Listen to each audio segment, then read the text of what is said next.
اتنا پیار فرماتے جب ایک باپ بیٹی کا چہرہ نہیں دیکھتا تھا اس عالم میں ایسے وقت میں آقا علیہ الصلوۃ والسلام اپنی بیٹی سے اتنی محبت فرماتے اتنا پیار فرماتے اگر بیٹی اپنے گھر سے نبی کے گھر تشریف لاتی جس جگہ پر نبی تشریف فرما ہوتے بیٹی کا چہرہ دیکھتے اپنی جگہ سے کھڑے ہو جاتے اپنی جگہ پر اپنی بیٹی کو بٹھایا کرتے تھے ایسے سماج میں محمد رسول اللہ نے بیٹی کی عزت کر کے بتایا ہے بیٹی کو مقام دے کے بتایا ہے بیٹی کی عزت کر کے بتایا ہے پھر میرے نبی نے ارشاد فرمایا الفاطمہ تو بضعۃ منی فاطمہ میرے جگر کا ٹکڑا ہے اے فاطمہ دنیا کا یہ رواج ہے کہ بیٹی کو باپ کا چہرہ دیکھنے سے سکون ملتا ہے لیکن محمد رسول اللہ کو بیٹی کا چہرہ دیکھنے سے سبحان اللہ سبحان اللہ سبحان اللہ سبحان اللہ ماشاء اللہ واہ واہ واہ سبحان اللہ سبحان اللہ زندہ باد زندہ باد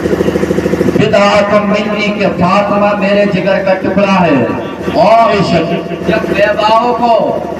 زندہ دفن کیا جا رہا تھا اس وقت میرے نبی نے 40 سالہ بیوہ دو بار کی بیوہ حضرت خدیجہ کبریٰ سے شادی کر کے بتایا کہ جن کا شوہر کا انتقال ہو جائے اس کو جلایا نہیں جائے گا بلکہ اس سے دوسری شادی بھی کی جائے گی یہ بہت لمبا ٹاپک ہے لیکن پیارے مسلمانوں آج جو عورت کو مقام دیا ہے عورت کو جو عزت دی ہے یہ کس نے دی ہے ہمارے نبی نے عزت دی ہے عورت کو مقام دیا ہے لیکن پیارے مسلمانوں آج یہ معاشرہ کہاں تک پہنچ چکا ہے معاشرہ کتنے گناہوں کے دلدل میں پہنچ چکا ہے لیکن پیارے مسلمانوں سنتے ہم سب ہیں ہم قرآن بھی پڑھتے ہیں حدیثیں بھی پڑھتے ہیں لیکن عمل وہی کرتے ہیں جو ہمارا من کرتا ہے ہم وہی چاہتے ہیں جو ہمارا من کرتا ہے جس سے ہمیں دنیا بھی کامیاب ملے دنیا میں کامیابی ملے آخرت میں کامیابی ملے یا مسجد کے امام ہمیں اچھی باتیں بتائے یا کوئی مولانا ہمیں اچھی باتیں بتائے یا مدرسہ ہمیں دین کی باتیں سکھائے یا کوئی یونیورسٹی کے کالج ہمیں اچھی باتیں بتائے ان ساری باتوں کا غور و فکر نہیں کرتے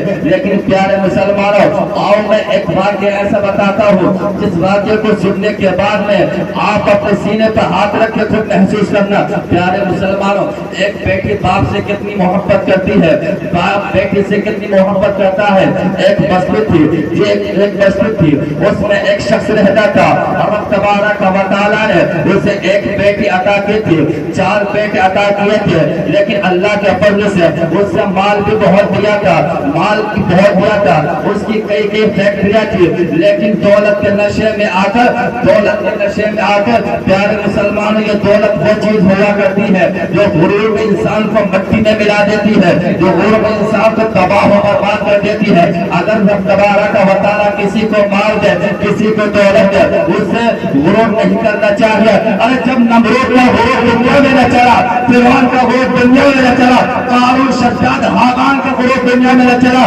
جن کو رب تبارک و تعالیٰ نے ایک نہیں بلکہ 300-400 سال کی حکومت دی ان کو زمین میں مٹی میں ملا دیا تو ہم اور آپ کیا ہے لیکن ہمیشہ رب تبارک و تعالیٰ کا شکر ادا کرنا چاہیے مالک و مولا تو نے جس نے دیا ہے اتنے پہ میں شکر ادا کرتا ہوں اتنے پہ میں راضی ہوں لیکن اس شخص کے 4 بیٹے تھے ایک بیٹی تھی لیکن دولت کے نشے میں اتنا چور تھا اس نے کسی نہ کسی صورت سے بیٹی کی جلدی شادی کر کے اسے اپنے گھر پہ پہنچا دیا اپنے بیٹوں کے ساتھ میں خوشی سے رہنے لگا جیسے ہی اس کے انتقال کا وقت قریب میں آیا اس نے 4 بیٹوں کو پاس میں بلایا بیٹوں کو پاس میں بلانے کے بعد میں حساب کتاب کرنے لگا کہ میرے 4 بیٹے ہیں 4 فیکٹریاں ہیں 4 گاڑی ہے 4 پلوٹ ہیں ایک فیکٹری ایک بیٹے کے نام کر دیے ایک فیکٹری ایک گاڑی ایک پلوٹ بیٹے کے نام کر دیے اور جب بیٹے کی شادی کی تھی بیٹی کو خالی ہاتھ رخصت کر دیا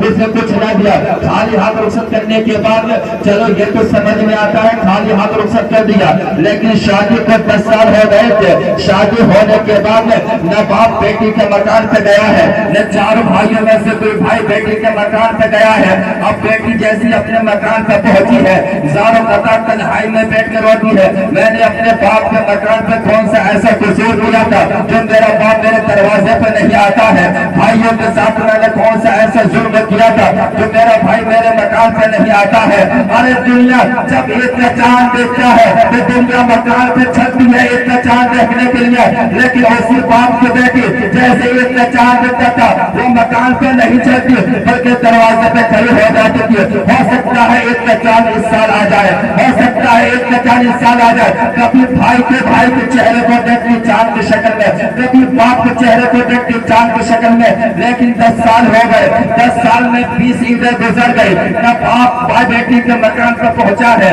نہ چاروں بھائیوں میں سے کوئی بھائی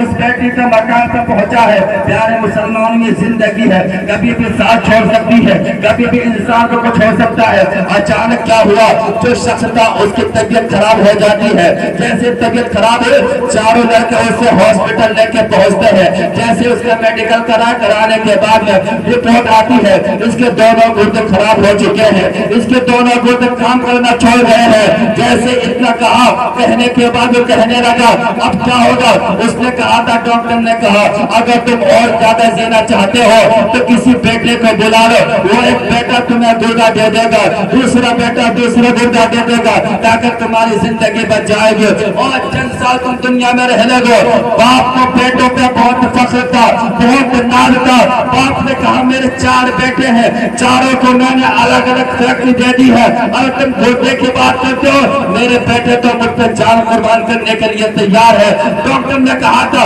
جاؤ تم اپنے بیٹے کو بلاؤ، جیسے بڑے بیٹے کو بلایا، کہا بیٹا یہ تمہارا باپ ہے، اس کا دونوں گردے خراب ہو گئے ہیں، یہ کچھ دنیا میں جینا چاہتا ہے، دنیا میں کچھ بھی رہنا چاہتا ہے، اس کو تم گردہ ادا کر دو۔ تو بیٹے نے کہا ارے باپ تو بوڑھا ہو چکا ہے، ابھی میں نوجوان ہوں، میں اپنی زندگی کیوں خراب کروں، میں گردہ نہیں دے سکتا، جو جینا ہے ایسے ہی جی لو، لیکن میں گردہ نہیں دے سکتا۔ جیسے باپ نے ان ظلموں کو سنا تھا، باپ فوراً آنکھوں میں آنسو پھیلاتا ہے، تنہائی میں بیٹھ کر وہ پرانی زندگی کو یاد کرتا ہے، یہ میرا وہی بیٹا ہے نا